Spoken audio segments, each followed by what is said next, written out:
Bestoji që panelistët I njihni tani më, kam nderin të prezantoj zotri Lupço Georgievski, ish kryeministri I Republikës së Maqedonisë, analist dhe kryetar I Partisë VMRO Popullore. Po ashtu dhe zotri Arsim Zekolli, ish ambasador I OSBE-s dhe analist. Ramadani, antar dhe themelues I PYK-s. Për PYK-ën besoj që është më e rëndësishme të flet disa fjalë Ramadani, kështu që fjala është e jotja.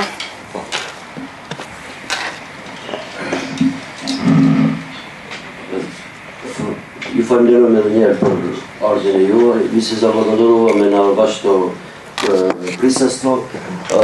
Unë jam këtu si antar I PYK-s të tregoj qëllimin e themelimit të PYK-s. Ajo që është e njoftë në për shtetet të cilat kanë qenë në tranzicion, është se kanë pas kësi organizime jo formale me të cilat kanë synu që shoqërien ta nxjerrin prej një gjendje të një sistemi të kaluar në sistemin tjetër, duke I dhënë përgjigjet e veta intelektuale. Ajo që kemi bërë ne disa shoqata jo qeveritare, institute, think tank dhe njerëz individ dhe përfaqësues nga mediave, është se para disa muajve themeluam këtë PYK-an si pjesë debati ku ne do mundohemi të nxisim pyetje intelektuale dhe të ofrojmë përgjigje intelektuale për disa çështje politike, sociale, kulturore të cilat mendojmë se janë me rëndësi për shoqërinë tonë.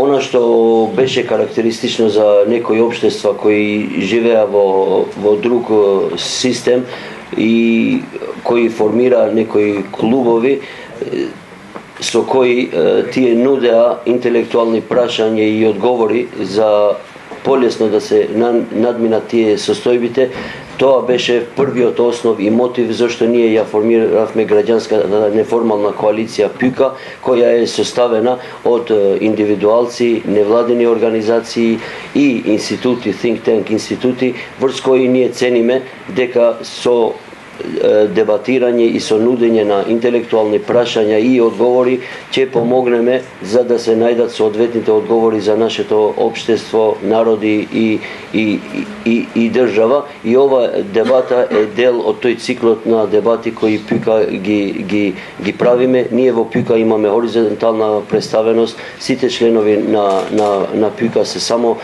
членови и сето тоа мислиме да го задржиме и што повеќе да се шириме и што повеќе да дебатираме врз овие теми. Јас би сакал од име на PYK да се заблагодарам денеска прво на учесниците господинот Лупчо Георгиевски и господинот Арсим Зеколи кои ја прифатија нашата покана да дебатират на ова тема. Насловот ни беше малку алузија на тоа што ние цениме дека понедостасува во Македонија, а тоа е единството внатре во Македонија како нација во целина, но и нашите односи од тука со регионот, па мислиме дека одбравме достојни соговорници да ја представат темата, а денеска сме посебно задоволни зашто имаме и одбран аудиториум и слушатели и искрено ви се заблагодаруваме на сите за присуството. Толку. Faleminderit shumë Ramadan. Tema e sotme gjysmëfinalja 4, Maqedonia nga brenda dhe rajoni. Besoj që të dy panelistët kanë flasur shumë, kështu që unë kam nderin që t'ja fjalën zotri Georgievski të fillim.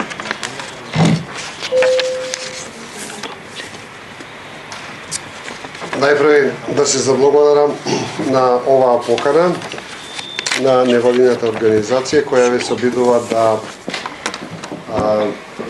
отвори интелектуални прашања со оглед на фактот дека во Република Македонија во медиумскиот простор се помалку и помалку имаме вистинска дискусија и вистинска дебата за она што е наша реалност или наши проблеми. Во таа насока посебна благодарност на господинот Рамадани кој е и главен виновник што не собра денеска тука. Учесна благодарност. Мијатиот пат бев со сина машна, денеска сум без машна, чисто традициите да ги почитуваме и да ги подржуваме. Меѓутоа, во секој случај сметам дека ќе имаме добра тема за дискусија.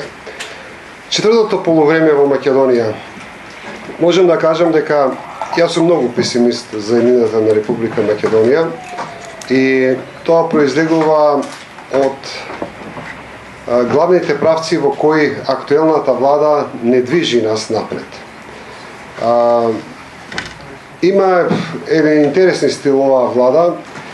Сите проблеми во Република Македонија кои постоеле, можеби не се тие измислени сите од нив, меѓутоа постоеле, тие успешно ги надоградуваат, ги дополнуваат и ги одржуваат нели во тензија да бидат уште поголеми, уште посилни и нели сите ние оние кои сакаме малку од малку разумно да размислуваме, да се чудиме како можат да завршат сите тие процеси. Кога зборуваме за таа внатрешна состојба и во кој правец може да се развиваат овие состојби, јас ќе се задржам на неколку кои сметам дека се најсуштествени. Прво, без сомнение е економската ситуација, затоа што таа сакале или не може да ги зголемува и да ги надоградува сите други кризи, дури оние најболните кризи, ако имате добра економска состојба, вие ќе можете на по-лесен и на да речеме модерен начин да ги менеджирате. И тоа, ако таа криза економски расте и се зголемува, тогаш можете да очекувате и кулминација на кризите во сите други правци. За жал на економски план, оваа влада која можеби во првиот мандат, во своите први 2 години, покажа некаков резултат, меѓутоа можеме да кажеме бидејќи сега се повикуваат на кризата затоа што е светска криза, тогаш можеме да кажеме дека светската економија беше во еден невиден бум. Меѓутоа независно, без сомнение имало и почетен ентузијазам на таа влада. Значи, во последните 4 години ние гледаме само зголемување на тие економски проблеми. Најдобар показател е зголемувањето на надворешниот долг и нормално целата состојба во внатрешниот економски живот. Жално е што можеби со потенцијалот кој го имаше Македонија пред почетокот на светската криза негде 2008-2009 година, ако просторот кој беше оставен Македонија да се задолжува беше употребен за некои порационални економски проекти, ние денеска ќе имавме и финансиски резултат од тие финансиски проекти. За жал ние 4 години градиме споменици, градиме проекти со кои некој ќе остане запаметен во историјата, правиме проекти на кои прават проблеми потоа и на внатрешен план и на надворешен план. И за жал на економски план јас не очекувам ништо добро. Очекувам 2013 година да биде драматично полоша од 2012 година. Тоа го очекува и реалниот економски свет на Европа со која сме ние врзани. Меѓутоа сметам дека на ниво на Македонија тоа ќе го почувствуваме уште пожестоко и уште посериозно. Одиме понатаму. Тоа е правецот на инсталирањето на една нова историја внатре во Република Македонија, која не знам почетната цел дали беше да се докажуваме према надвор, меѓутоа делот према надвор ќе го остава можеби за втората фаза. Јас би се задржал на овој дел према внатре. Значи, за многу кратко време се наметна една комплетна ревизија и јас кој за себе се сметам дека навистина на некој начин сум заљубеник во историјата, морам да бидам изненаден од со кој темпо и со кој начин се менува историската иднина на Република Македонија. Проектите за една комплетна ревизија на македонската историографија од последните 20 години или од последните 40 години е фрапантна. Значи ние немаме слободна дискусија на историчари и на интелектуалци, па некои работи ако треба и да се сменат, туку имаме практично државно наметнување на таа историографија. Сега кога минував тука, одамна немав поминато, меѓутоа се изненадив на пример од ова феноменална идеја околу Филип. Јас вака гледајќи го од далеко мислев дека само горе е статуата. Сега гледам дека тука практично имаме 10 военно, ние имаме тука сцени од историјата кои наистина треба да не зачудат и да не замислат и како културен нели како естетски феномен, меѓутоа и како историска димензија. Меѓутоа, проблемот на сета ова ревизија на историјата ја гледам и во еден друг контекст. Ја спомнувам во контекст на внатрешното оддалечување меѓу македонците, албанците, а мислам дека и сите други етноси што живеат во Република Македонија. Таа амбиција ние да бидеме, зборувам ние македонците, некои од нас, нели, да се представуваме дека сме најстари, најславни, најпаметни, јасно е дека предизвикува реакција на другата страна, кои по дефиниција не се тие, нели?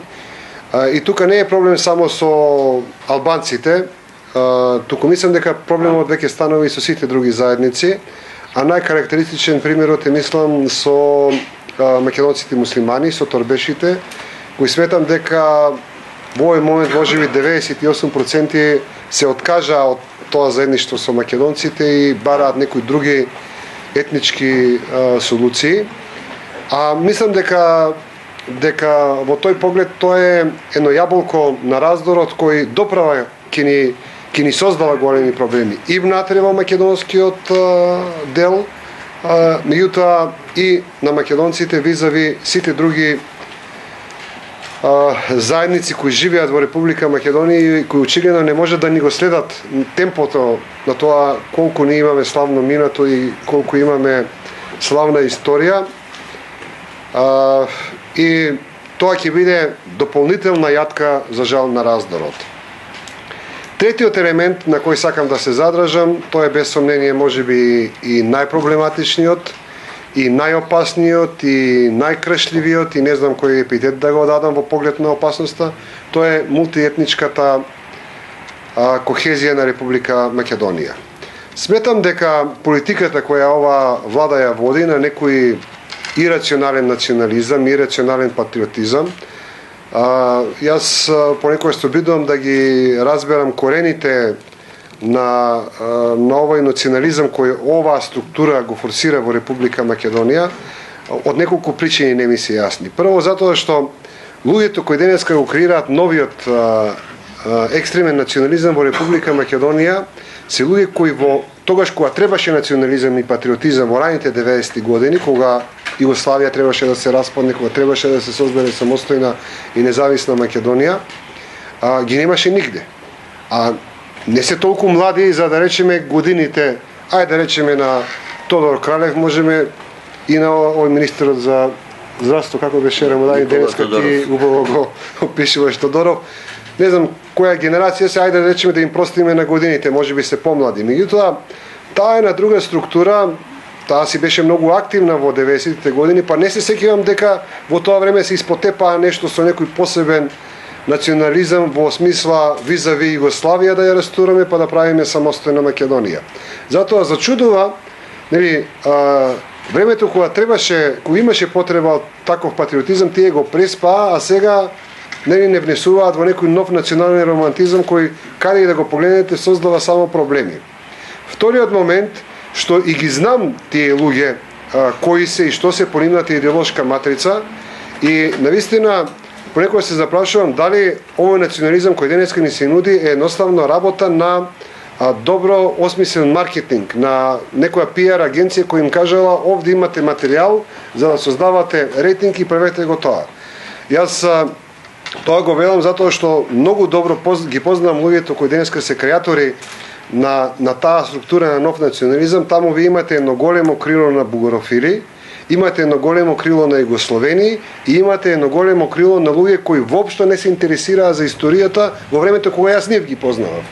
И одеднаш сега сите тие се здружени околу концептот на ревизија на историјата, на правење на антички историски корени, на сето она што ние го денеска гледаме како реалноста. Значи, мојот заклучок оттука ме води дека навистина се работи за очигледно за една екипа која добро ги има усвоено механизмите на маркетингот и едноставно правејќи постојано анкети, сака ли ова, имаме ли публика за оваа тема, ја отвараме. Имаме ли публика за оваа тема, ја отвараме и на тој начин функционира. И сето тоа можеби до негде да функционира, меѓутоа мислам дека тие малку се изгубија и влегоа сега и на планот на мултиетничкиот план. И тука немам до крај одговор, Што е тоа што се случува во Република Македонија во последните 5-6 години додека владее оваа структура, ние во некои временски циклуси туку доаѓаме до некоја кулминација повторно на мултиетнички судири и се смируваме, пак одиме назад. Прашањето, нели, ескалацијата со академијата, ескалацијата со црквата на Кале, ескалацијата со црквата на Плоштадот, и оваа најнова, нели, ескалација на законот за бранители или пак, нели, полагањето на цвеќето на министерот Бесими. Ќе ве подсетам негде пред месец и пол дена да се подсетиме на атмосферата во Република Македонија, да се подсветиме на одредени медиуми. Пред се тука преднича Сител, Канал 5 и Македонската телевизија. Ние бевме веќе доведени до работ да чекаме утре да се повторно распукаме, нели? Значи секоја вечер ние слушавме како сега ќе го браниме достоинството, никој не треба да не понижува. За жал не можеме да ги слушаме албанските медиуми, дали имаше и таму паралела на такви дискусии, меѓутоа тоа беше речникот на одреден дел на македонски медиуми. Бројот на тепачки се зголеми одеднаш радикално меѓу обичните луѓе. И одеднаш сега гледаме смирување на таа кулминација, па некакво играње на одржување на тој спор на некоја временска дистанца. Значи, си го поставувам прашањето кое до ден денеска не можам да си го одговорам. Дали оваа најнова криза навистина беше повторно некој маркетинг, добар трик разработен од двете страни, и она што е најчудно, и она што е најпарадоксално, во ваквата криза, фактички, ако можеме да погледнеме, и двете партии на власт добиваат на својот рейтинг. Кај македонците овие ги доживуваат како бранители, кај албанците предпоставам исто така ги доживуваат на бранителите. Значи, некој кој е во власта, некој кој е одговорен за државата, некој кој ги има сите механизми на управување, денеска во исто време ни држи отворен проблем, во исто време го решава проблемот. Затоа, еве, можеби оваа трибина ќе биде добро место, навистина, да упатаме еден апел до владеачката структура. Не знам дали се работи за маркетиншки трик. Ако е маркетиншки трик, ги повикувам потитно да го затворат овој проблем. А ако не е маркетиншки трик и ако е нешто што настане од некој спонтан инат, да го наречем така, навистина сметам дека овој начин на однесување на прецена ВМРО-ДПМН, а потоа и на ДУИ, затоа што успешно се вклопува во приказната, е навистина премногу опасна игра. Она што денеска ни се случува со овој закон, јас го оценувам како премногу опасна игра, која може Република Македонија повторно да ја одведе во една комплетно несакана ситуација, и затоа ги повикувам ВМРО-ДПМН или да го потитно да го повика законот, да го повлече законот, или да седне со ДУИ да донесат соодветен закон кој ќе ги задоволи двете страни со добри дефиниции и навистина да ја надмириме оваа ситуација. За мене оваа ситуација навистина, имајќи го конфликтот од 2001 година, е комплетно необјаснива ситуација.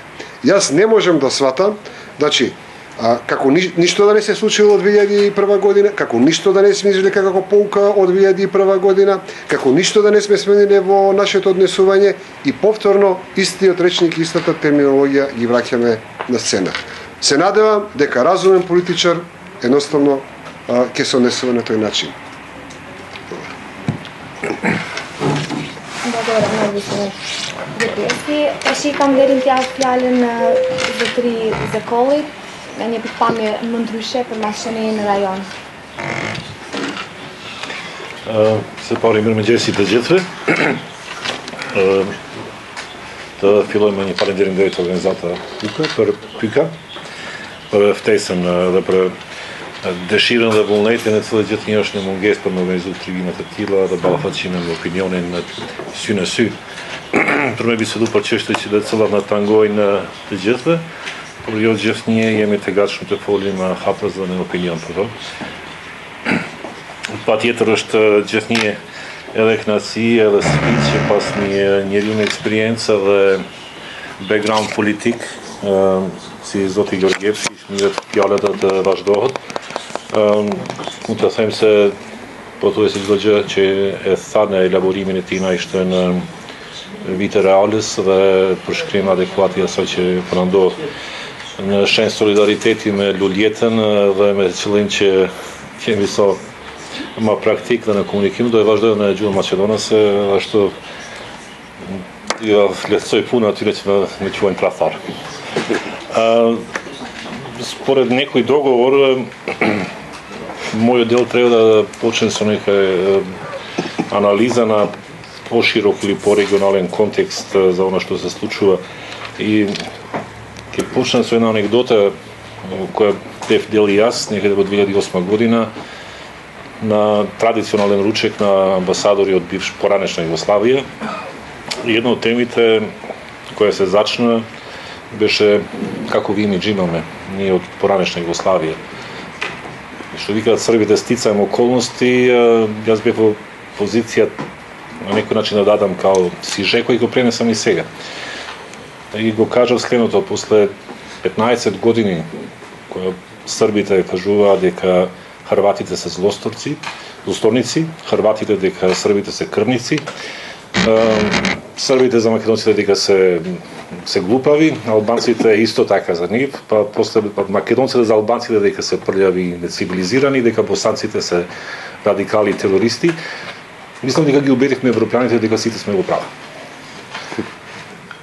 И на тој начин фактички ние сме виновници на самите своји предрасуди, кои ги расфрлуваме за другите, несвесни дека за тоа стануваме и сами виновници, бидејќи с ким си такав си пак, што викаат србите. Тоа е состојбата. Информации за што се случува, тоа ќе учитате и секој ден во печатот, но една друга перспектива која ќе видите фактички оно што е карактеристично за овој дел на тој на Западен Балкан, подобро да кажам дел на Југославија од Западен Балкан, е фактички единствениот регион кој можеби за овие 20 години нема допринесено ништо за Европа. Нема извезено ништо навод. Увезува нон-стоп, без некој знак дека може тоа да се промени наскоро. И од таа точка таков ќе биде и односот од страна на да кажеме и Европа или Америка, па и секупната меѓународна заедница. Денови тоа можеби на некој начин се илустрира преку ова најновата, за мене лично не толку и изненадувачка иницијатива помеѓу трите министри за надворешни работи од Грција, Бугарија и Романија. И кажуваат дека ординарната народна мудрост дека оно што не може да го завршиш денеска, утре ќе биде уште потешко. Јас не сум склон кон тие секогаш негативистички пристапи дека еве се собра против нас. Веќе секогаш и за љубов и за танго треба двајца, така да пред да обтужиме некој треба да се погледнеме себе си. Од друга страна ние се уште имаме однос кон овие три земји како да кажеме дека се тие балкански. Дали е тоа ментален склоп, дали е тоа начин на кој го доживуваме, дали е тоа некоја формула за лечење на собствени рани. Но тие три земји се земји членки на Европската унија и со можеби во рамките на унијата со одреден ниво на влијание или не толку, но во однос на нас, тие се сега она што ние бевме за нив од Втората светска војна па до 90-те. Америка. Со конкретна моќ, со конкретен глас и со конкретен интерес за да се влијаат во своја полза, што не мора секој да значи дека тоа е усмерено против нас. Но да се разбереме, кога вие не покажувате никаков интерес да се помрнете надвор, односно очекувате солидарност од другите страни, и во исто време не покажувате никаква намера ни да се коригирате во однос на, како кажа господин Милошовски пред неладена, дури ни во односите помеѓу општествата, не само на државите, администрациите, тогаш може да очекувате дека и другите ќе го следат во тој правец. Тоа е едноставно политичка одлука во која се имаат најдено својата стратегија, посебно во однос на нашата влада, но и за големата непознаница на како тоа ќе се одвива во иднина и во однос на новите власти во Белград. Според некои мислења, можеби оно што допрво ќе гледаме во Белград е дополнителна груевизација на Србија по тие исти параметри на да кажеме, ретрограден конзервативизам или десничарство. Иако лично сум склон кон тоа да верувам и тоа го повторувам дека живееме во време во кога нема идеологија. Тука ќе се надоврзам тоа што го кажате, ова е само манипулација со идеологиите, со коклена цел за одржување на власт по секоја цена. И затоа е тешко да се различи тоа што е социјала, што е левичарство, што е десничарство, се испомешано. Како тоа ќе се одрази на најкраток план? Ние сме фокусирани на тоа на добивање на пораката од Брисел во декември, без да ја негирам или омалобажувам важноста на добивањето на препораката. Мислам дека сме дојдени во ситуација во која тоа повеќе е само од профит за власта, без, не би рекол никакво, ама сосема минимално влијание на општествените токови во нашата и политички токови во нашата земја. Јас ќе се осмам да кажам дека тоа ќе биде најмилиот подарок пред изборите за владината коалиција, во која они ќе имат тој бенефит, но за другите јас не верувам. Мал знак на надеж дека нешто може да се случува. Последната посета во Белград, Приштина и Тирана на господите Аштон и Хилари, што покажува дека сепак вниманието не е сосема оттргнато од регионот, но е тргнато преку тој пристап на степ бај степ. Со таа надеж дека релаксирање на односите во Митровица ќе се одрази позитивно и во некои други региони, па и вклучително кај кај нас, кои наоѓаат начин како да ги искористат спорот во Митровица за дигање на својата цена на домашна политичка сцена. Во кратко кажано, ако треба да се сумира, на известен начин сите овие состојби во Западниот Балкан се продолжение на таа студена војна, бидејќи кога ќе гледате односот како на надворешен план, така и во односот помеѓу политичките субјекти, како во Македонија, во Србија, во Косово, во Црна Гора, се однема таа линија на заостанат менталитет кој се уште живее во време на блоковска поделба помеѓу истокот и западот. Во време кога таа е надмината уште пред, да кажеме, 10 години во Европа, и оттаму е се потешко и на странските наблюдувачи или дипломати да ги сватат, да ги разберат, но уште е потешко да им пренесат пораки на властодржците во регионот. Бидејќи тешко е некој да убедите кога тој веќе доаѓа со преконцепирано убедување дека вие тоа го сакате. Тоа сега се има префрлено од односот помеѓу поранешниот, помеѓу Советскиот сојуз и Западот, конкретно на односот помеѓу Европа и Соединетите американски држави.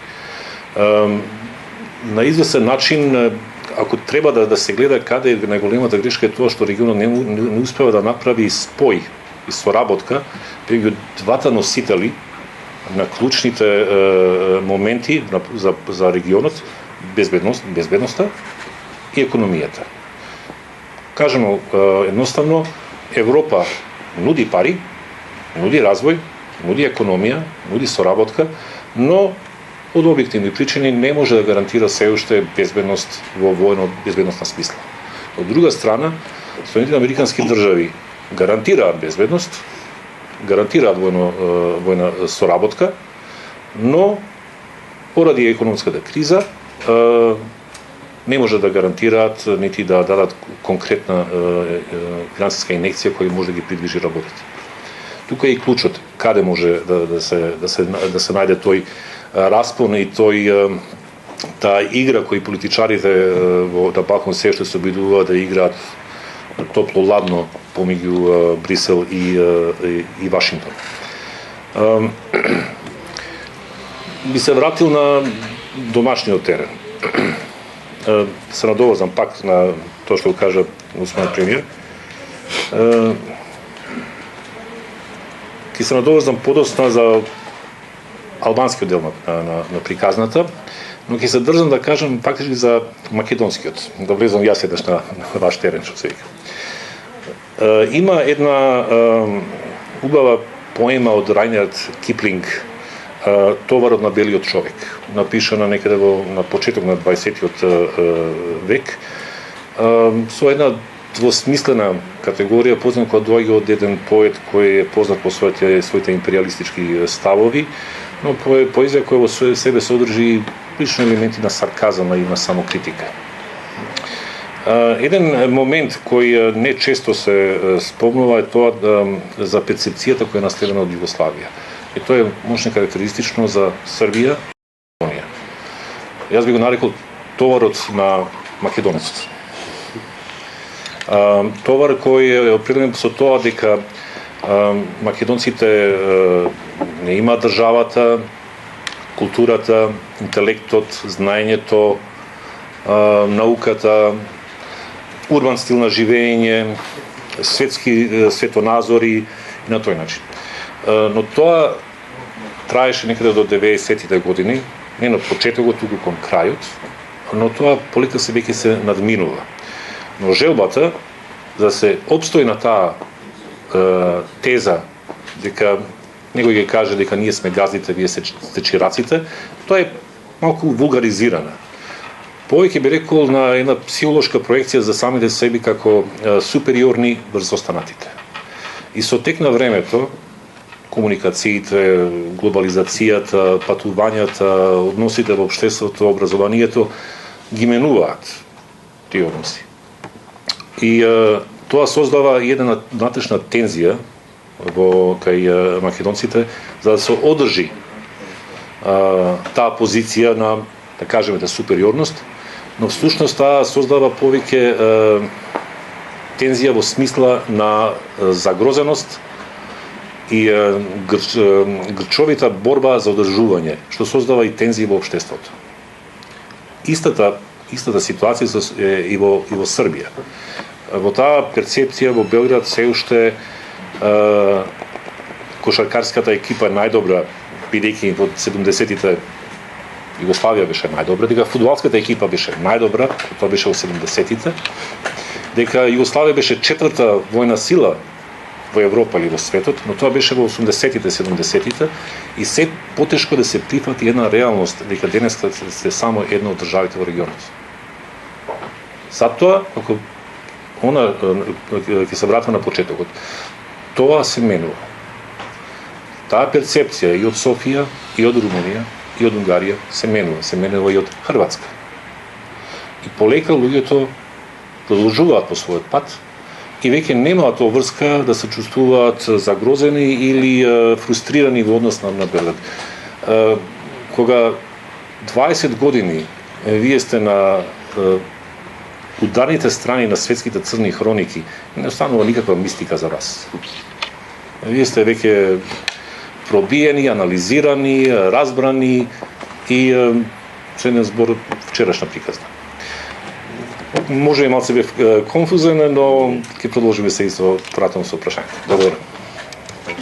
Faleminderit shumë Zotri Zakoli. Më thoja që fatkeqësisht këto çfarë i thatë ju edhe Zotri Gjorgjevski, them fatkeqësisht sepse ky është realiteti i maqenisë. Dhe shpresojmë që në një shumë shpejt të ndryshoj ky realiteti jon. Unë kisha një pyetje për Zotri Gjorgjevskin. Doja të pyes që qytetarët e Maqenisë, respektivisht shqiptarët, shpeshherë shohin një disproporcionalitet nga Maqedonia kundrejt Bullgarisë dhe Serbisë. Unë dua mendimin tuaj se pse ndodh ky fakt dhe do ta ilustroja këtë me një shembull që shifet qartë që Maqedonia, qeveria jon, punon ndryshe për ndërtimin e korridorit 8 dhe shumë ndryshe për ndërtimin e korridorit Vije. Sipas juve, pse ndodh ky fakt?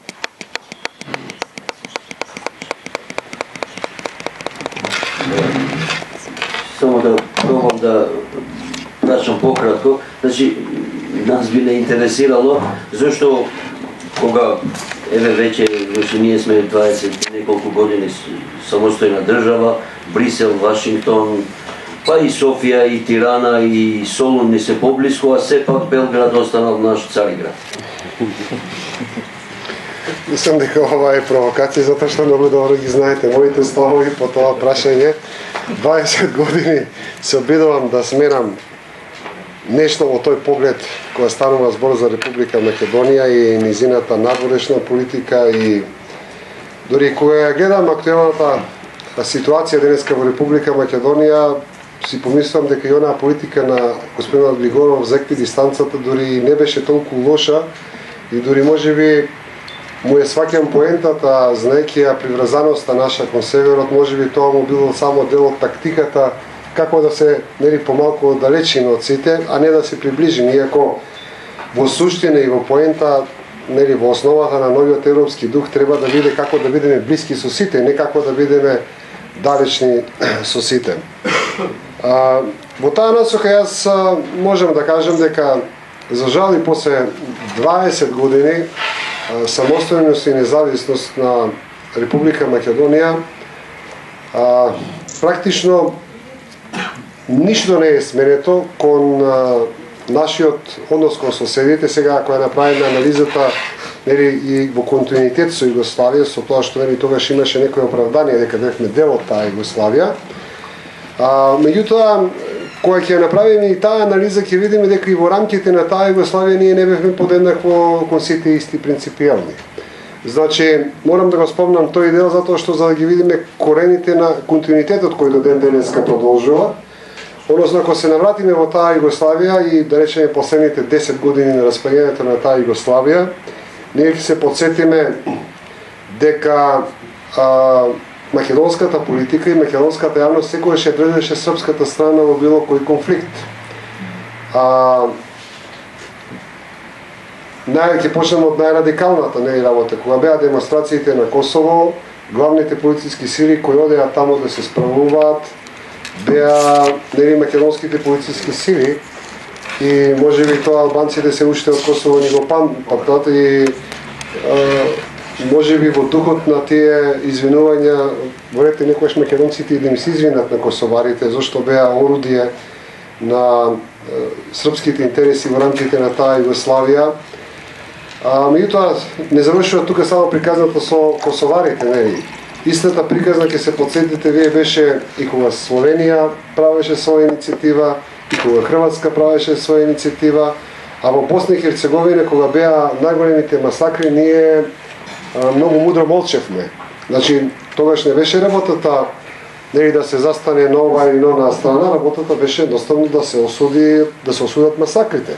Ако ги погледнеме ние официјалните изјави на македонскиот државен врв од тие најтешки години на Босна и Херцеговина, вие ќе видите дека нема баш некои посебни изјави упатени кон политиката на веќе добро познатиот Милошевиќ.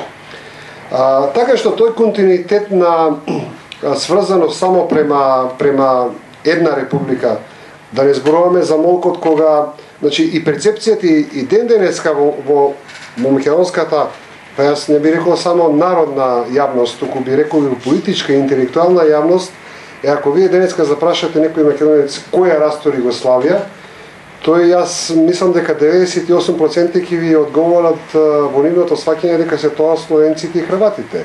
А забораваат дека пред словенците и хрватите да настапат со својот сепаратизам, имаше една политика на Милошевиќ каде што ги ухина покрајините, каде што направи јогурт револуција во Црна Гора, па имаше обиди де вамо и таму, значи имаше практично еден обид на рушење на федеративниот принцип, не обид, туку конкретно рушење на федеративниот принцип на Југославија и понатаму промовирање на некаков унитаризам во кој што некој требаше да биде нов Тито.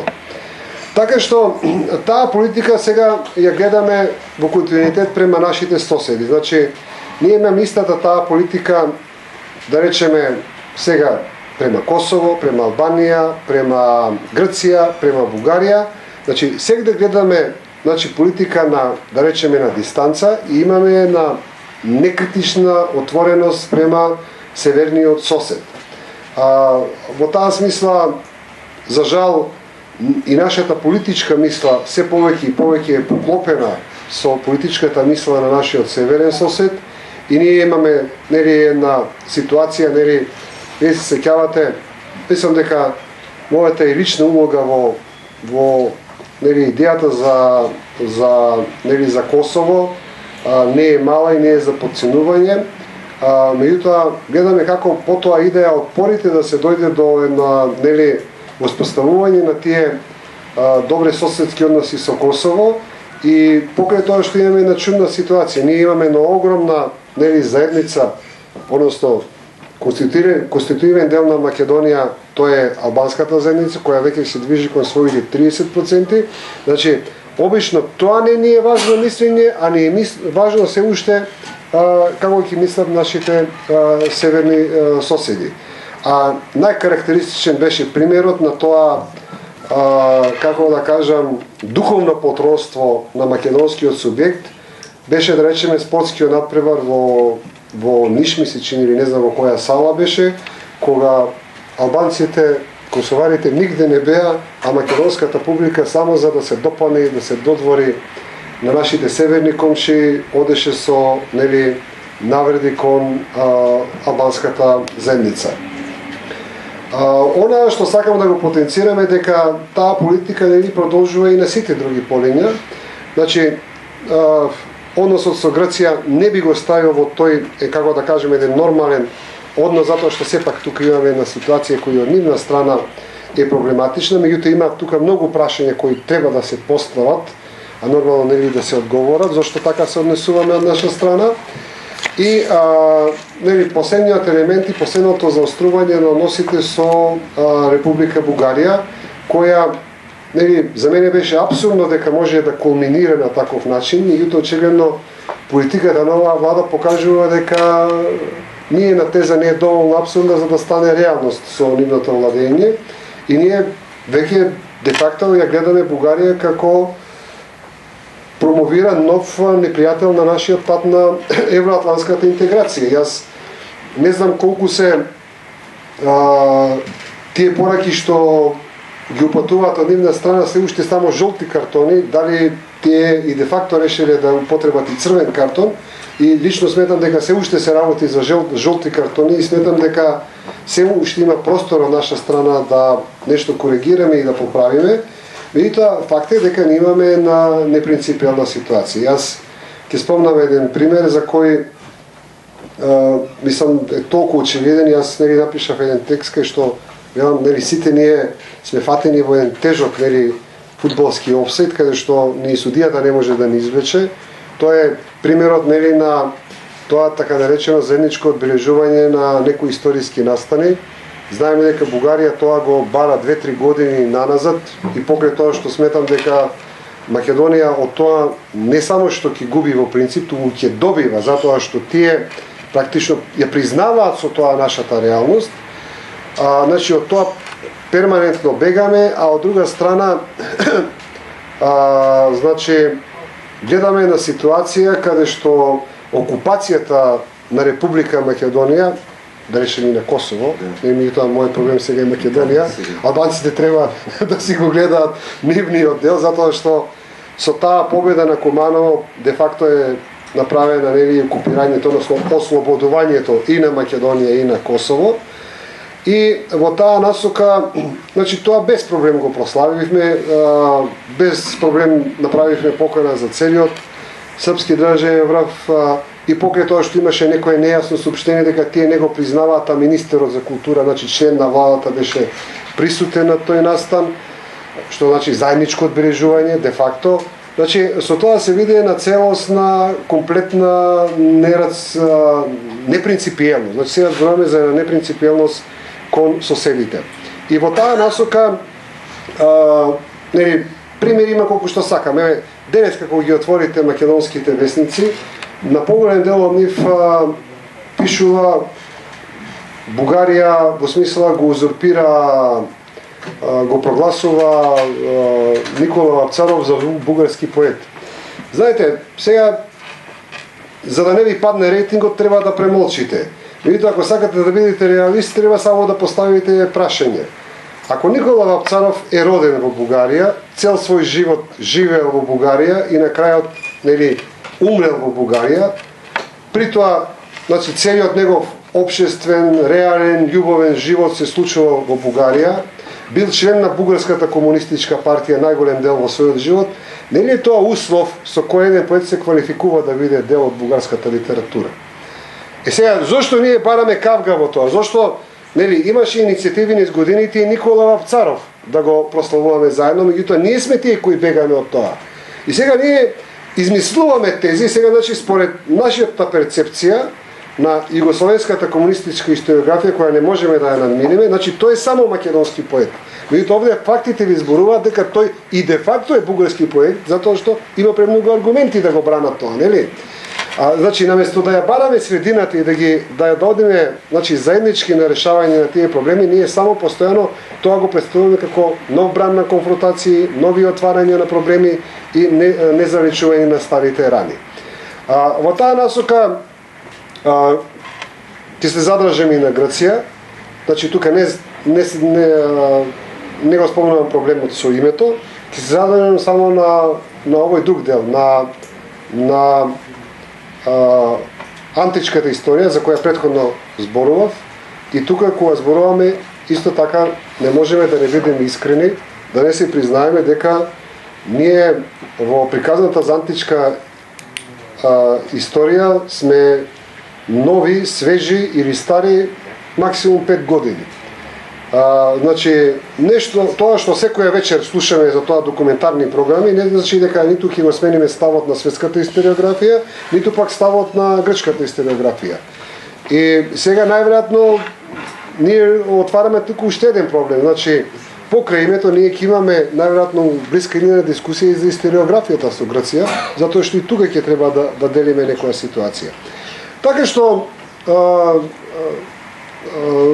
мислам дека нема да бидем престрог ако македонската надворешна политика, за жал и внатрешна политика, ја дефинирам на некој начин како просрпска цело време, за жал, со мали исклучоци, со мали паузи.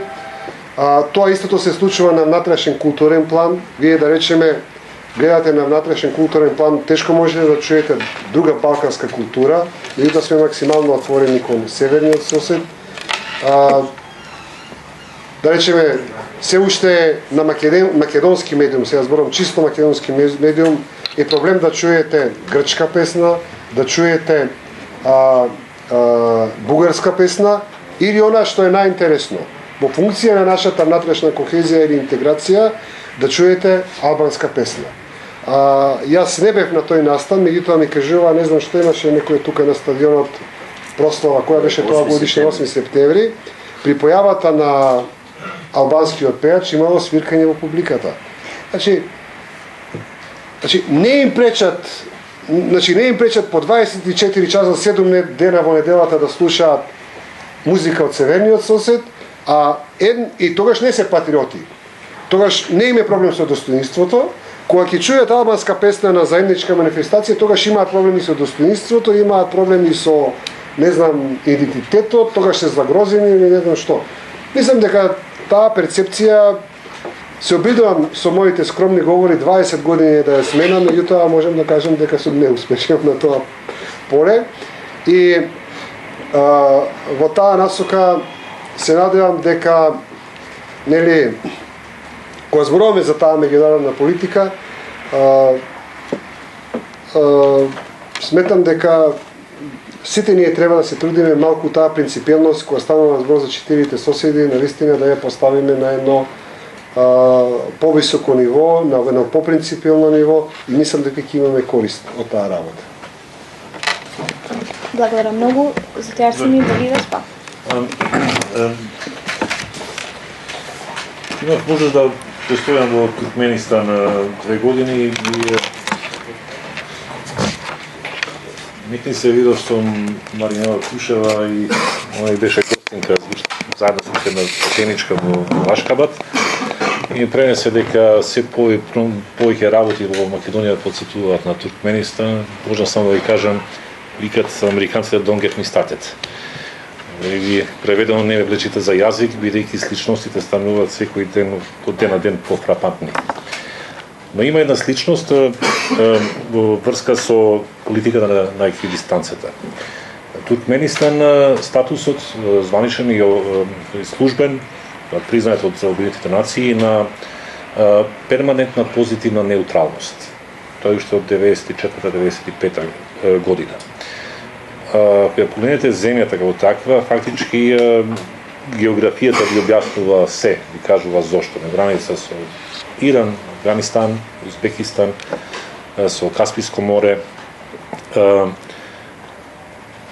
И во тоа време, исто како и во нашиот случај, таа политика имаше логика.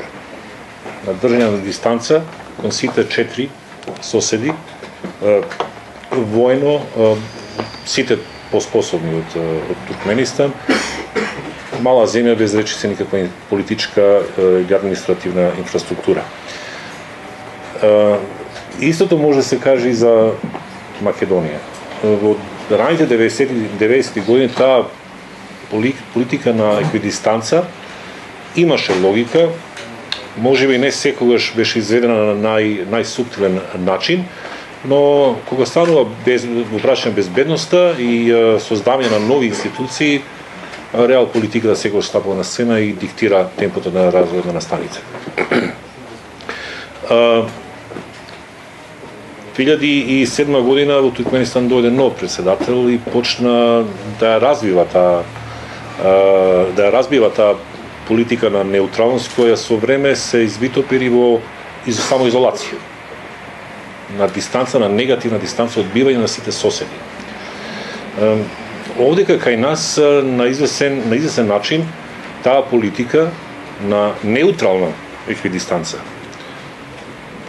бидејќи самиот збор кажува на држање на сите соседи на дистанца, оддалечен од вас, некако продолжува.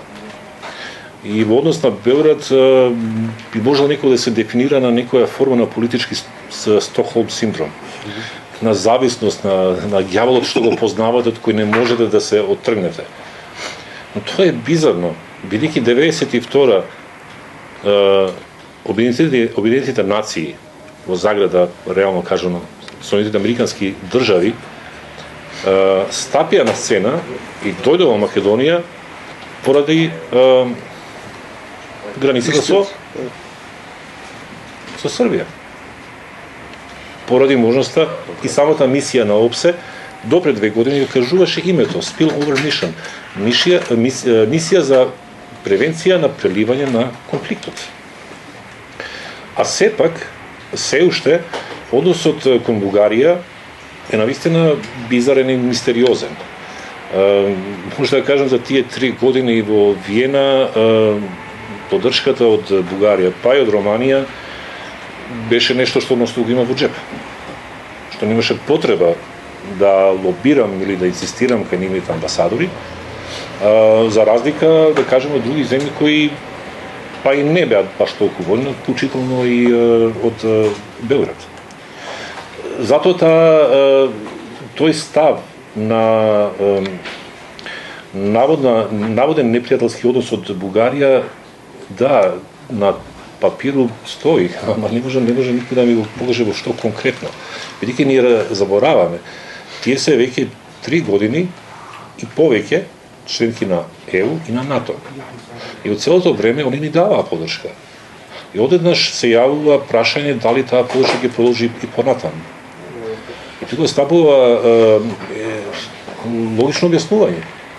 Ако вие сте навикнати нонстоп да добивате безпоговорно поддршка, а не чувствувате никаква потреба да имате реципроцитет кон другата страна, тогаш другата страна ќе се запраша, чекайте, а може би ќе не почитуваат повеќе ако сте малку понепријателски кон нив. Затоа, оно што го кажа пред малку, да се внимава, бидејќи со самиот ваш однос вие индуцирате, ќе присилувате другата страна да заземе став кој нема да биде баш пријателски. И колку баш за шпекулација или брейнсторминг, па може би нечија желба и токму тоа. да се зголеми бројот на изговори за невлегување во ЕУ и во НАТО. Ali не вишум за ризикови, Рамадан Печтојчичка подваждаме путем на пистанство. Што чека шум интерес за триото? Јулутен за презентување. Молам да се презентирате, да. Презентација заради снимките. Да, веројатно. Не ради снимките, култура е верниците. Деца срамно не се плашам да кажам кои се Неса Дракиш, обичен граѓан на Република Македонија, повторно политичар во најав, или така ме негува. Значи, јас сум еден од учесниците и на првите термини на ГЕМ, едно време не ги следев, меѓутоа делам многу од тие ставови, благодарам на организаторите што отвараат теми кои што се секојдневни и се реални, теми од живот. Не со антика, иднина или не знам што. Значи, дојдов на овој составно сајкајки да видам 20 луѓе, испадна дека повеќе испадна, тука и драго нешто гледам. Значи, ќе се обидам да ви соберкам, особено вам, господин Георгиевски, затоа што сасем почен респект за честниот период во политиката. Дали го оправдам или не, тоа е веќе друга работа, тоа се мој размислување и тука може да се разликува. Знам дека и кога бевте на власт, покрај многу работи кои што може би сме ги забрал, знам дека бевте многу поголем демократ од сегашни или предходните или тие што се нарекува демократ. И знам дека секој сте се трудели да чуете друго мислење. Драго ми е што ве конечно признавте дека човекот кој што вашата влада и собрание успеа 99 да го расплаше нели за 2-3 некои дистанции, признавате грешките, тоа е вашата големина. Значи, сакам за една друга работа да ја прашам, значи, веројатно ќе со тек на времето како зреете ќе сватите дека има некои други ќе се звинете и верувам дека тоа ќе го направите. Како што јас и сите ние што сме се бавеле со политика сме грешели, ќе треба да се извинеме за некои наши грешки. Прво е, дали не смета дека веќе декласираме после 20 години независна Македонија, збораме за македонци, албанци, бошњаци, роми, власите. Дали не смета дека еднаш за секојаш треба да почнеме да зборуваме за 2 милиона македонци како граѓани, кои што ги остваруваат своите граѓански човечки права во еден нормален свет, кој што оди со светлост на презен напред, дека треба да се вратиме на традиционални вредности кои што овде имало и пред вас и пред мене. Луѓето се почитувале и се делеле на честни, нечестни, добри, недобри, лоши, домаќини и недомаќини. И мислам дека во таа насока треба да ги воспитуваме младите генерации, затоа што сметам дека нас тие што не воспитуваат, поголем дел нас не воспитаа онека како треба. И да кажам еден детаљ и ќе ви поставам прашање. Значи, јас се сеќавам 90-те години кога ја спомнавте Босна имаше кланица и кога дојде делот боснанците бегајки или од тие во Ѓорче Петров, дел од тогашната ваша партија не дава протестира, интервенираше полицијата апсолутно заради да не ја испрљаат земјата. Значи, сите ние некому должиме некакво извинување. Она прашање за кое што јас сакам да го поставам, за кое што вие и сите ние зборуваме, јас немам чувство дека нас Грција не пријат. Значи, светот се врти на економија. Гледајќи дека најголемиот економски инвеститори, најголема економска соработа слушаат сега дека влечат пари од нашите фирми, од нивните фирми, од нашите граѓани овде, почнувајќи од Стопанска банка, па Опта, па цементарница, па она обиколницата, па сега овој доле автопат. Јас не гледам дека грците ми се непријатели или некој фингира непријателство од една друга страна да оправда погрешни економски и секојни политики.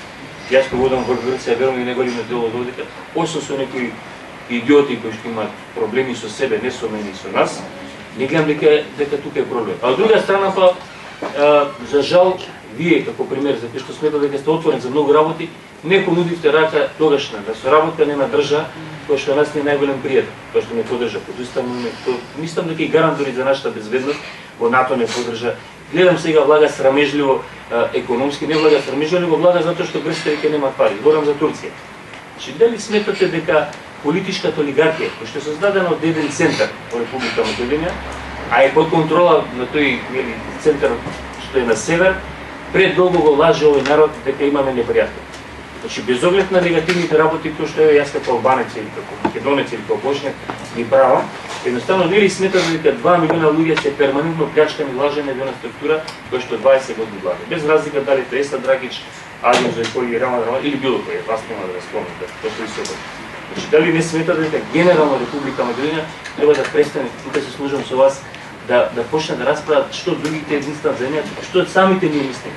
Знаете што, јас не го гледам, може нема да го гледам трето говорење, затоа што одличен филм, знам дека сценариот е Маце Кујнаков, меѓутоа стимен вако баш да предизвика проблеми. Зошто на некој не му одговара да Македонија влезе во НАТО во ЕУ? Затоа што ќе мора да заврши како се надат. и мора да заврши како криминалец. Не може 200, 300, 500 милиони или милиарда пари да се одјат од джебовите на граѓаните на Република Македонија и да бидеме посиромашни после 20 години искачање од Југославија, кога Македонија како држава и македонците, зборам за граѓаните на Република, беа побогати него сега. Зошто тогаш искачавме од независна, да бидеме независни, кога во Југославија подобро живеевме и што бев македонец, дури бев 7 деноводен притвор како војник заради ширење на македонски национализам. Беа Дракич во Сарајево таа. Значи, од тој сега да ја прашам, дали не смета дека некој оркестрирано и наметно е приказка за 4 волка на Балканот, кој што нас не черупа. Иначе Македонија за мене не се грани со 4 држави, со 4 соседи. Има многу повеќе соседи, или 5. Мене ми Хрватска соседи, и Словенија, и Австрија, и Финска, и Турција, сите нормални демократски држави и демократски народи. Благодарам. Господин Дракич даде коментари, не би можело сите да се задржани од 80% од нив се сложувам, 20% не се сложувам, меѓутоа некоја друга трибина. Меѓутоа ќе се обидам да одговорам на главното прашање, на главната поента. Дали 20 години непотребно живееме во некој измислен страв дел од овој дел од оној со цел некои други да си ја тераат приказната што ја наумиле за Македонија. Јас апсолутно се сложувам со тоа дека тие стравови понекогаш се ирационални, нерационални и се просто измислени. И еве да речеме, ќе се задржам за еден од тие стравови за кои многу малку зборуваат, се осмелуваат да зборуваат, тоа е да речеме проблемот на името, нели, со Грција. Ќе се задржам само на тој страв. Името, идентитетот, јазикот и културата на државата. Значи, ние 4 години, односно 6 години гледаме како оваа влада нас не спасува, ни го брани идентитетот, ни ја брани нашата култура, а кога ќе ја погледнеме реалноста во Република Македонија, ние ќе видиме дека со оваа влада се помалку имаме идентитет и ќе видиме дека со оваа влада и надвор имаме се помалку идентитет. Најкарактеристичен пример беше Европската унија кога го симна и македонскиот јазик од извештаите. Значи, колку повеќе сме патриоти, колку повеќе сме националисти, колку повеќе браниме достоинство, очигледно се помалку и помалку имаме од тоа. Во таа насока не сакам додам за други примери, дека името не значи идентитет. Класичен пример е нашиот сосед Косово. Имате држава која се вика Косово, имате народ кој живеат албанци. Албанија е истиот пример. Имате две имиња, Шкиприја и Албанија. Значи, што понатаму да зброиме? 300 примери, сега 300. Половината од државите кои се во светот имаат две такви варијанти на имињата. Значи, еден проблем можете да го смирувате и да давате аргументи за смирување и можете да го правите уште поголем проблем. Оваа влада очигледно избра политика да го прави уште поголем проблем, публика за тоа има и ние сме таму кај што сме. Значи, ако ја направиме споредбата како некој пресечна точка Букуреш 2008 година, кога заедно со нас беа Хрватска и Албанија, значи ќе видиме точно колку ни е загубата. Сега, да не зборувам дека сме можели и порано да влеземе во Европската унија, нешто што беше многу опипливо, негде кај што имавме толку голема подршка, Буш лично се заложи и се беше направено да влеземе во тој циклус. Значи тоа се 5 години. За тие 5 години Албанија и Хрватска си влегува во НАТО, Хрватска оваа година ги заврши преговорите, значи ќе биде полноправен член и на Европската унија. Албанија најверојатно ќе ги почне разговорите, Црна Гора ги почнува разговорите и ние доаѓаме во една ситуација за нови 5 години да ги видиме и Албанија и Косово и Црна Гора, најверојатно може да се случи и Србија да го завршува процесот, а ние ќе стоиме во опасната игра со Босна, со Косово и Македонија. Само како прашање за размислување.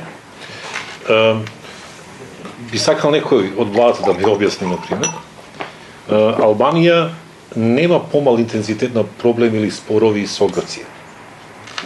Но немате ниту една изјава од службено лице од Албанија која е од интензитет која се дава од Скопје. Колку за споредба? Зошто тогаш тој спор да се менаџира меѓу тие два града на таков начин, а зошто од наша страна? Само за колку провокација да се размисли, можеби нашиот удел е пресуден.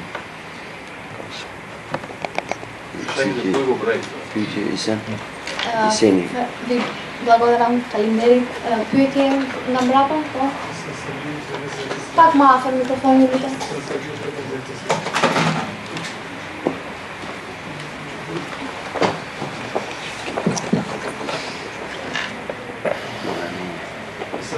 Pe gazete stare. Bashkëpunim disa dilema se Maqedonia ekzistojnë forca që dalë nuk e kondënon se Maqedonia ka anëtare e NATO-s dhe Bashkimit Evropian.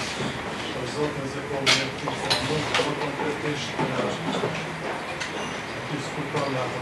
Vogliono se che in Canada si dà chiama per forza, pse nuk e kondënon antarësimi i Maqedonisë në NATO dhe ose për zotin Georgievski Podot disa herë përmendur për bashkëmarinë ose bashkëmarinë jo proporcionale Maqedonisë nga Serbia krahasim me të tjerë.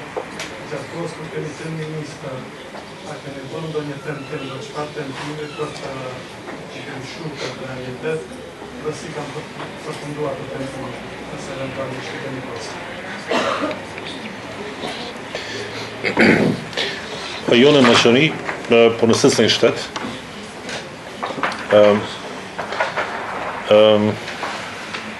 jap kohë që t'i vënojnë dëgjyset. Jo në Maqedoni, po në sësën shtet, në sësën organizëm ekzistojnë bakterje, viruse të cilat pritën të aktivizohen, edhe ajo është varet nga imuniteti një shteti apo një organizmi. Prandaj është jashtë temës që të bisedohen nëse ka forca, natyrisht. Ekzistojnë, jetojmë në një rajon të tillë. Po pyetja është pse imuniteti organizmit, pse imuniteti i një shoqërie është i dobët që të reziston edhe të menjanon. Në një farë mënyre, armiku më i madh i shtetit është vetë qeveria. Apo më thonë ky koalicion qeverisës. Pasi që nëse një qeveri, një koalicion i përmbohet parimeve të qeverisë së mirë, respektimit të vlerave demokratike dhe të drejtave të qytetarëve të vet, marrë parasysh realën etnike, atëherë edhe ndikimi i këtyre forcave të jashtme vjen në minimum. Por nëse ju nuk ju përmbani këtyre parimeve, ju i krijoni e rënoni imunitetin e shtetit dhe ofroni mundësi që ato të faktorizohen. Prandaj, zoti Rahiqi e ka në vend, ne jetojnë në një farë mënyrë në parahyrje të epokës post-etnike. Përse? Pasi që shiqojmë që në dy palët, edhe të shqiptarit, edhe të maqedonasit, çështja etnike ka filluar të banalizohet apo të merr trajta komike, të manifestimeve arkitekturale, ta themi të pjesa maqedonase, apo ky festivali i pandalur i darsmave dhe kanagjegjeve që organizohen në emër të sakrificave të njerëzve që kanë punu para 100 vite që ta ndërtojnë. Edhe kështu ndodh banalizimi. Jo jeni ndoshta më i ri, por edhe unë dhe zoti Georgievski kujtojmë një kohë kur këto skena i shifnim në ekranet televizive të Radio Televizia Serbia Jugoslavie me transmetime nga Neretva, nga Sutjeska, nga Dërvari, nga Bihaçi, ku gerontokratia komuniste ulej e shtrëmbonte kokën në të majt edhe shiqonte me një farë vetëkënaqësi bizare derisa tritja u përkujtonin sukseset e betejave të fituara në luftën e dytë botërore. Ajo është miopia edhe vetë izolimi që njerëzit dëshirojnë të mbajnë status quo të heroizmit. Dhe kjo posaçërisht vlen të pjesa shqiptare. Posaçërisht të pjesa shqiptare. Unë e kuptoj. Është njerëzore se kanë qenë ndoshta çaste dramatike për ta, kanë qenë çaste historike në rregull, por koha e band vetë, gjeneratët e reja vinë dhe kërkojnë momente të reja. Edhe nëse gjeneratat pas gjeneratës kërkon arsimim të mirëfillt, nëse kërkon trajtim të barabartë gjatë procesit punësimit, nëse nuk i qeni institucionet që ato t'jenë për qytetarët të hapura, atëri do i krijoni ato armiqt. Është një çështje kohe. Kudo? концепти, ноциони, trashëgimi i luftës së ftoftë, se çdo kun vinë jo KGB-ja, FSB-ja, Mossadi, nuk e di, gjithmonë parashtrohet në secilin shtet, nuk pyetet përse janë paraqit, po përse keni leju. Cëllën ato zbrastin, ato vakume shoqërore, të lëna anash prej shtetit, janë me njëndu, të cilat ti i lejon që të depërtojnë. Edhe këto pyetje, ne mund të hina në biseda për konspiracionet, teorish, po realiteti shoqëria bazohet në funksionimin e mirëfillt të respektin e qytetarit. Dhe ne, problemi është ende se ne çështjen kombëtare ende kuptojmë si kope. Në çështjen kombëtare nuk ka vend për individin. Prandaj, një çështje e tillë nuk ka lloj. Ако разбирам што сме сменили за таа политика према соседите, така, нели? Тоа беше прашањето. Значи, можем да кажем дека ние направивме многу обеди и мислам дека имаше резултати од тие обеди. И ќе ви кажем, еве да речеме, во што беше таа различна политика према соседите. Прво, према Косово, кога беше кризата, се отворивме максимално и сметам дека улогата на Република Македонија беше од круцијално значење, а подоцна во втората фаза во економското опоравување на Косово, исто Република Македонија исто така покажа максимална отвореност. Јас ќе ве потсетам, ако се сеќавате, колку таа политика на Македонија во тоа време имаше реакција внатре во Македонија. Јас можем да ја кажем дека демонстрациите на македонските граѓани кога ние помагавме на Косово во Република Македонија беа пожестоки од кога имавме проблеми во Тетово и во Гостивар. Тоа е многу интересен феномен кој треба доправа да се анализира. Вториот момент со Албанија, мислам дека направивме прекрасни односи и тоа се одрази на сите нивоа, и економски и политички. Со Грција ја изградивме филозофијата, имаме проблем, меѓутоа ако не можеме да го решиме тој проблем, да видиме што е тоа што можеме да го решаваме. И тука се отворија многу економски врати и јас само ќе ве потсетам како економската соработка во тоа време едноставно растеше, а да не зборувам за политичката комуникација. Средба на македонски министер со грчки министер во тоа време, мислам дека беше на 2 недели еднаш имаше комуникација. Да не зборувам за директори на јавни фирми, да не зборувам. Имаше културна обмена на добра и сето тоа, мислам дека направивме вистински добрососедски односи со исклучок на тоа што проблемот не беше решен. И тоа беше политика од двете страни, да ги стоплиме прво работите, па проблемот можеби еден ден ќе се реши самиот од себе. Со Бугарија откочивме еден мраз кој траеше 8 години пред тоа. Тоа е нели познатиот спор со јазикот. 8 години ние немавме ни еден договор подпишано на било кој ниво со Бугарија и сметам дека односите не се развиваа понатаму најидеално во сите сфери, како што рече господинот Еско Рахич, зашто да речеме во тоа време немаше повеќе соработка економска со Бугарија. Меѓутоа на политички план мислам дека се одмрзнаа состојбите и мислам се даде еден импулс на една нова политика.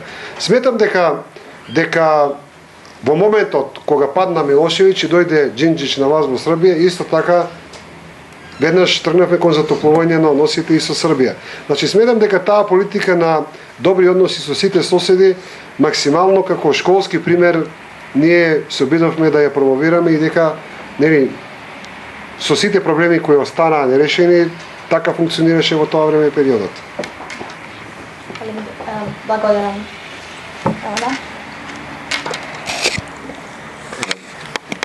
Mendoj se është e radhës të lajmërojmë edhe diçka që në kohën e vetë zotri Lupço Georgievski ka bërë duke qenë kryeministër për me përmend atë aspektin e brendshëm të kohezionit. Zotri Lupço Georgievski ka qenë kryeministri i Maqedonisë në kohën kur është hap Universiteti i Evropës Juglindore, Universiteti i Shtullit. Unë si qytetar i thjeshtë, si thotë Esad Rahiçi, kisha nderin atëherë, do me thonë, shkaku i një mikut përbashkët që i kishim me Arben Xhaferin, zotri Sedat Shabonit, t'ishim tëftum si pjesëmarrës në atë eveniment, edhe më kujtohet si sot, kur zotri Lupço Georgievski tha se sot e hapim Albanskiot Universitet. për shtullin. Këto janë fjalët e këtyre zotëriut që tash ndodhet këtu dhe ne sot, domethënë jemi në vitin 2012, ka 12 vjet që kanë kalu prej atij viti, po e nditat veten shkaku i borxhit mirënjohjes me përmend këtë fakt. Kurse sot ka ndru, domethënë, edhe Shtulli edhe Universiteti i Shtullit, saqë ne si pykam duhet ta prononcoj edhe këtë, domethënë debati ishte i parapam të mbahet aty, po për arsye mistike, domethënë nuk e morën vesh deri në fund, nuk u leju që ky debat të mbahet aty, po e nita si Nikoqev, domethënë për bosh ta tregoj edhe këtë merit të zotërit Georgievskit për atë kohë edhe për atë hapje.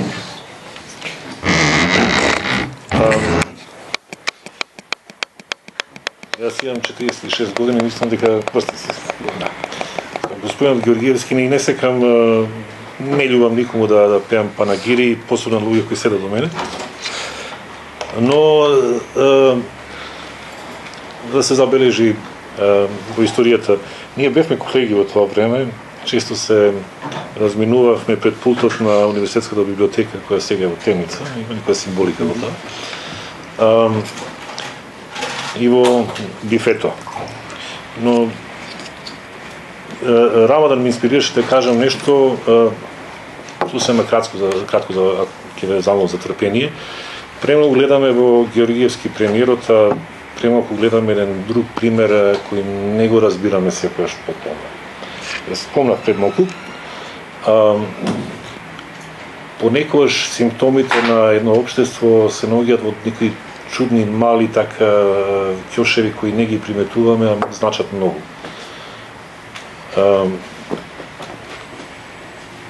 Првата работа е значајот на ликови како господинот Георгиевски е од една друга димензија, тоа што значи кога си grassroots демократ.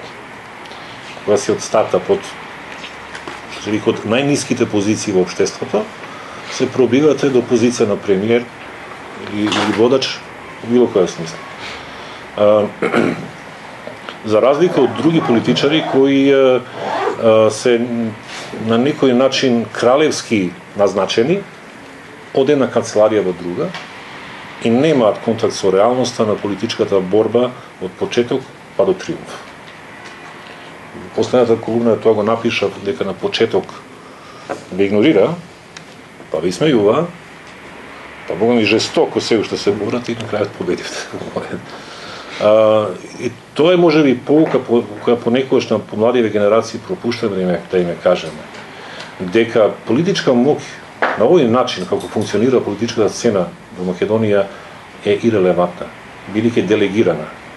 Лидерот ве става и колку што му требате, толку ќе ви искористи.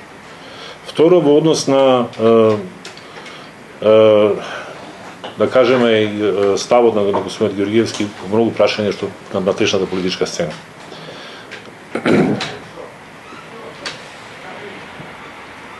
Оној кој таа поговорка важи уште денеска дека само оној кој работи греши. И сите ние не сгрешаме. Но неколку пати имам го кажано и сакам да го повторам, во 90-тите години сите ние бевме националисти. Сите. На еден или оној начин. Разликата беше тоа што наистина тоа беше со страст, со пасија или со нека верба во нешто. Денеска тоа го нема. Отаму затоа и понекогаш е тешко да се има тој дискурс со новите генерации кои едноставно кажам ни продаваат нешто што веќе оддавно ги имаме почвакано. И тоа на многу поблютав начин како тоа што го правихме во 90-тите години. Но затоа за да завршам ќе потсетам на една поговорка Косоварите викаат дека е наша, црногорците викаат дека е нивна, од Марко Милјан, а тоа е за чојството и юнаштвото. И што е се поважно од политиката. Чојство е кога се браните себе си од другите. Не тоа е юнаштвото. Чојство е кога ги браните другите од себе си. Ево тоа е разликата помеѓу Георгиевски и денешните водачи. Тие не се способни да не одбранат нас од себе си. Благодарам за вниманието. На седмка приоритетите, ако има друго прашање. Има ли трпение за уште едно прашање? Да. Има. Има ли некој што не разбира македонски? Да ги поштедиме? Не, мислам да сите разбираме. Добар ден, ми сум велика кадрија. Неколку професии има, ама тоа не е важно. Има, тоа не е важно. Вака. Ја мислам, колку време, 5 минути? Колку време имам? Јас немам баш никое прашање конкретно. Сакам свој став. 2 минути само. 2-3 минути заради снимката да не се одолжи. Да. Кратко, да. Значи, вака. Ние одавна веќе не сме нормално општество, мислам тоа е веќе фраза нешто ново. Зашто мислам дека е тоа така 2 примера. Дојде да седите напред. Јас? Да. Прв ред го мразам издевавање, поради веќе сме познати на јавноста. Не се слушам. А кој суштика?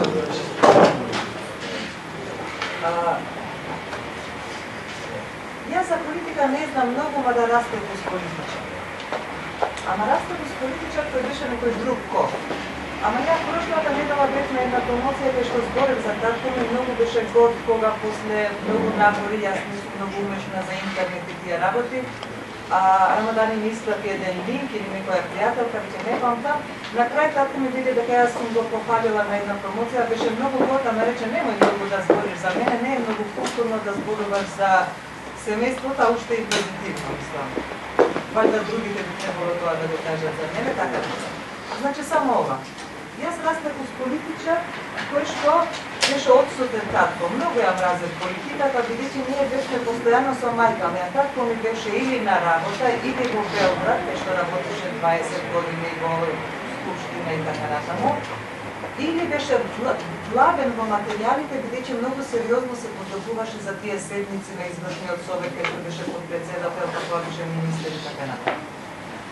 Тогаш, знаете, седниците не се одржуваа на вечер, како што е сега циркусот, него се одржуваа од 4, кога завршуваше работното време, до полноќ. Особено кога беше аферата Фени, татко ми доби нови бели влакна во косата, бели влакна во брадата, многу го мразев Фени. Појма нема што е тоа Фени, дали е човек, жена, љубовница, ама многу го мразев Фени од сега знам што е.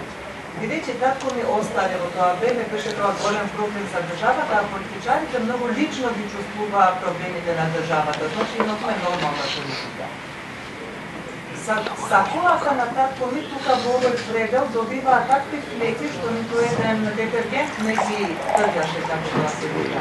Значи политиката за мене беше татко што е постојано преокупиран со државни работи, најчесно, најпредадено, без харам. Господине Георгиевски, дали ви е познат зборот харам? Еве модерниот оџа може да ви го преведе. Татко ми дури едно време, например, мислам, ова не е никаква... Вие сте ми симпатичен дури политичар, ама тоа ти кажам покасно. Ма да имам една задршка околу минатото, и тоа покасно. Значи, татко ми година и пол, не знам како стигна на некоја таква функција, ништо во Македонија не влегуваше без негов подпис. Нито едно смоки без подписот на татко ми не влегуваше во Македонија, не знам деталите, не ти кажам, ги заборава, бидејќи не се интересирам за политиката. А и бидејќи тој ми остави, ама немојте во политиката, бирајте професии, работите ги најдобро што можете, и кондураджија, нели таа фора што е, и кондураджија да си најдобри кондури да направиш во градот, ама во политиката не бе молам не. Јас и онака ја мразев политиката и поради тие сакоа и поради тоа што растевме с мама, како беше за Македонија и Југославија.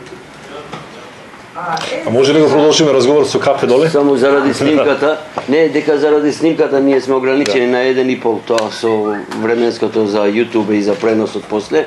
Така да на сите пак ви благодарам и за учеството и за дебатата и на господјата Линдица Кадрију и на другите сите учесници. Фала ви уште еднаш и во моје име и во име на Пикапа, ќе се видиме за добро што се вели. Фала ви.